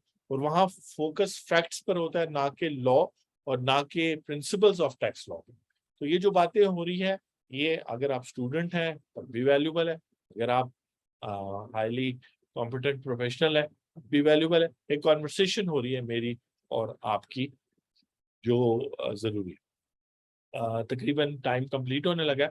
तो फिर हमने ये देखा कि टैक्स लॉ के डिफरेंट पार्ट्स होते हैं और उनकी इंटरप्रिटेशन थोड़ी सी डिफरेंट होती है। चार्जिंग सेक्शन जहां पर टैक्स लगाया जा रहा है टैक्सेबल गुड्स पर या टैक्सेबल इनकम पे, उसको कैसे इम्प्लीमेंट करना है। अगर किसी शख्स का जिक्र नहीं वहां नहीं है या किसी बिजनेस का जिक्र वहां नहीं है तो उस बिजनेस को आप नहीं करेंगे, या अगर उस बिजनेस का जिक्र है भी लेकिन उसको बाद में एग्जेम्प्ट कर दिया गया है तो आप उसको उस तरह ट्रीट नहीं करेंगे। तो इस तरह की बहुत सारी बातें हैं और इससे रिलेटेड केस लॉज और बहुत सारी वीडियोस हमने लगाई हैं। अमीन साहब का भी शुक्रिया, उसके अलावा आमिर साहब भी थे हमारे साथ। और कोशिश होगी कि किताब पे भी बात करें और आप लोगों के साथ भी बात हो। और जो है ना ये zoom meeting free of cost है, क्योंकि मैंने सोचा कि नदीम भट्ट साहब बहुत बड़ा नाम है लाहौर में इनकम टैक्स के हवाले से। उनका कल लेक्चर मैंने अटेंड किया तो मैंने सोचा कि थोड़ा सा टाइम मैं भी निकालूं। टैक्स फाइलिंग सीजन भी है, बहुत सारे क्वेश्चंस होंगे, आप पूछ सकते हैं। अमीन कह रहे हैं थैंक यू आपका टाइम देने का। और ये वीडियो यूट्यूब टैक्स दोस्ती यूट्यूब चैनल पर होगी, आप जरूर शेयर करें जहां आपको लगता है कि इसमें कोई ऐसी बात हुई है जिससे लोगों को फायदा होगा, या जो लोग टैक्स लॉ में स्टार्ट होना चाहते हैं, चाहे वो प्रैक्टिस कर रहे हैं, स्टूडेंट हैं, या वो फंस रहे हैं मुख्तलिफ जगहों में, तो ये बेसिक बातें जानना जरूरी है। और लास्ट में हमने ये कहा कि जो वर्ड्स होते हैं अगर उनकी डेफिनेशन लॉ में मौजूद हो तो आपने वही डेफिनेशन लेनी है, और अगर वो एक्सपेंडेड हो कि वो डिक्शनरी मीनिंग भी यूज करना है, लॉ के अंदर जो वर्ड दिया है वो भी करना है तो ठीक है। और अगर उसकी डेफिनेशन नहीं दी गई तो फिर डिक्शनरी से वो लफ्ज चूज कर लेना है। और ब्लैक्स लॉ डिक्शनरी उसमें सबसे इंपॉर्टेंट लीगल डिक्शनरी है दुनिया में जो यूज होती है, सुप्रीम कोर्ट ऑफ यूएस से लेके पाकिस्तान और हर जगह। तो आप देख रहे थे जूम मीटिंग फ्राइडे को आपके साथ हो रही थी। अब मैं आपसे इजाजत लूंगा, रिलैक्स करूंगा, सैटरडे संडे फैमिली के लिए, और मंडे से जो है दोबारा बात होगी। व्हाट्सएप नंबर मैं शेयर कर लेता हूं, अगर आप हमारे जो ग्रुप्स हैं उनको ज्वाइन करना चाहते हैं तो व्हाट्सएप नंबर है 0321 4409 009। तो जो है क्या कहते हैं इस तरह करके आप ये कर सकते हैं व्हाट्सएप पे। तो फिर वो जो मुख्तलिफ ग्रुप्स हैं उसमें ऐड कर लेंगे ताकि आपको पता चले। और आप अपने क्वेश्चंस अगर इसको सुनने के बाद हो तो नीचे कमेंट्स में दे दें, व्हाट्सएप पे कर लें, तो बड़ी सारी डिस्कशन होगी। ये पहला शो था, इसके अंदर थोड़ा बहुत चीजें जैसे मैं मैनेज कर रहा था जब लोग ज्वाइन कर रहे थे हुआ है। और अभी मैं वेट करूंगा कि ये मीटिंग खुद ब खुद खत्म हो जाती है तो ठीक है, क्योंकि मैंने इसको एक सर्टन टाइम का किया हुआ है। तो अगर ये अभी 6:45 हो गए तो इसको असूलन अभी ऑटोमेटिकली क्लोज हो जाना चाहिए। taxdosti.com जो वेबसाइट है उसमें ये है कि जो आप ब्लॉग पोस्ट हैं, न्यूज़ हैं, ग्रुप्स हैं, उसके अलावा अगर आप टैक्स फाइलिंग सीखना चाहते हैं, विद होल्डिंग टैक्स का कोर्स है पूरा, इसमें वीडियोस वगैरह हैं और क्वेश्चंस वगैरह डिफरेंट चीज़ें हैं। तो जितना जितना टाइम मिलता है आप लोगों के साथ गुजारते हैं, और मकसद ये होता है कि अच्छे उस्ताद मिले हैं, उन्होंने सिखाया है, बहुत सारी चीज़ें फ़ायदा दिया है, तो उसी को पास ऑन करें। और एक कम्युनिटी होनी चाहिए जो ये ना कहे, और मैं इसको बड़ा क्लियरली कहता हूँ, ये ना कहे कि जी वो बस जी पैसे दे के या फेवर लेके टैक्स वालों से हम करेंगे, ऐसा नहीं है। आप उनको भी मिसगाइड कर रहे हैं, एफबीआर वालों को भी, और आप अपने आप को भी मिसगाइड कर रहे हैं, और आप अपनी प्रोफेशनल डेवलपमेंट रोक रहे हैं। मेरे सीनियर हैं, और जितने लोग भी मेरे से पहले हैं उन सबको मैं सीनियर मानता हूं, तो मेरे सीनियर है जिनकी वजह से मुझे लाइसेंस वगैरह मिला, जिनकी फर्म में मैंने प्रैक्टिस की एज एन इंटर्न, तो वो हमेशा कहते हैं कि लॉजिक की सारी जो हदें हैं वो पार होनी चाहिए जब भी आप कोई केस लड़े। और जरूरी इनकम टैक्स की बात नहीं हो रही है, तो एवरीडे लाइफ में जब आप अपना काम कर रहे हैं, आप अपना पेपर सॉल्व कर रहे हैं, कुछ भी कर रहे हैं, तो आपको जो है इसमें ये चीजें जो है देखनी है। यहाँ पे वाइट बोर्ड वगैरह के भी ऑप्शंस हैं, और वाइट बोर्ड वगैरह जो है यहाँ पर आ सकता है। वाइट बोर्ड में ये होगा कि कोई चीज जो है, और उसको मैं ऐसे टेस्टिंग के लिए ओपन कर लेता हूँ।